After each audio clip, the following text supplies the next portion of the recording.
let's check out the All-Star Movies rooms. They have been refurbished in the past few years, so they may be small, but are cozy and chic. Conveniently open your door with your Magic Band or My Disney Experience app.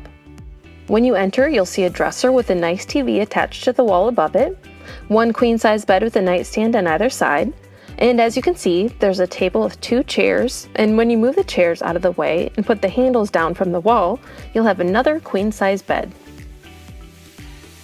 And by the way, the main dresser has some more pillows for the Murphy bed, in addition to a safe. Heading back to the bathroom, there are pocket doors to separate the shower and toilet from the main area.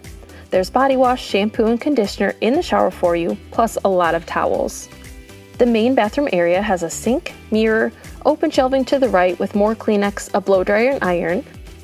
And there's also a little open closet area with an ironing board on the side, hangers, and a cubby on top. There is a large barn door to cover the main bathroom area. Heading back out to the room, you have a sheer curtain on the window for privacy, plus a nice blackout curtain. To the right of the dresser, you have a nice shelf with a coffee maker, ice bucket, and a drawer with Joffrey's coffee supplies, plus tea. Below is a refrigerator, which is quite small, but the shelves fold up so you can fit more in it than you initially think. The Disney resorts are now equipped with Hey Disney. They have directions next to it if you need them, but you can ask about the weather, set a timer, listen to jokes or soundscapes, and more. Let us know in the comments if you have any more questions about the All-Star Movies rooms.